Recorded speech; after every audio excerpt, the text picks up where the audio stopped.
Winter has always been the season for coughs, colds and the flu. Now you'd think that science would have discovered why such a basic and important phenomenon happens. After all, even before COVID-19, it cost the global economy billions. Many viruses, especially respiratory viruses, in normal times seem to peak in the winter. That's been known since the ancient Greeks, and it's been a mystery exactly why. And it's still a mystery exactly why for most viruses, because we haven't studied them carefully enough. What we do know about the seasonality of respiratory infections comes from influenza, where winter weather and our behaviour help it to spread.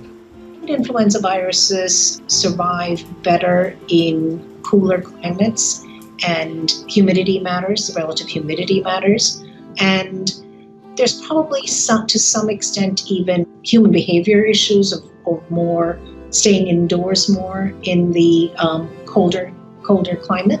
And in fact, that is thought to be one of the reasons why in tropical parts of the world there's a peak in the rainy season when people are indoors more. Our immune system also plays a role. When there's less sun, we absorb less vitamin D. There is evidence, very good randomized trial evidence, for example, that vitamin D affects your susceptibility to respiratory infections. There have been a couple dozen trials that show collectively that if you take vitamin D supplements, you are less susceptible to respiratory infections. And that begs the question about whether you can extrapolate from the flu to coronaviruses. It's natural that we extrapolate from something we know and we know well, and that is influenza, and we know less about how zoonotic coronaviruses that cross the species barrier, as this virus has done, we know much less about how they will behave in terms of seasonality. But we base our expectations or planning on what we know well, and that is influenza. So should we be prepared to see more COVID-19 cases over winter? Well, the short answer is probably.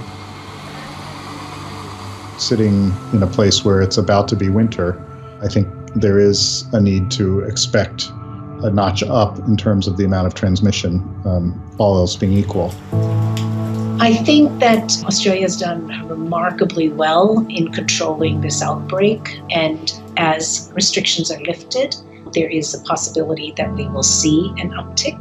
But when a new virus is sweeping through the population, weather doesn't matter as much because the virus already has plenty of opportunities to spread.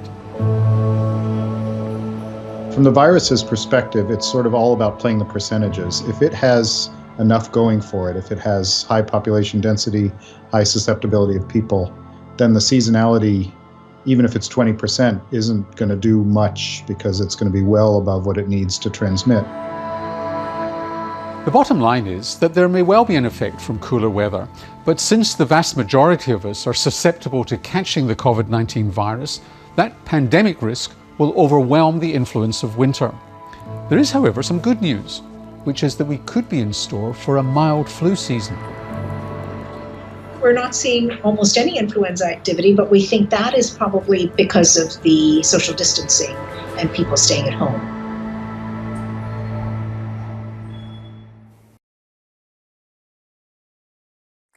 Hi, I'm Lee Sales. Thanks for watching this story. If you'd like to watch more of 7:30's stories, they are on the left of your screen. And tap on the button below to subscribe and get the latest from ABC News.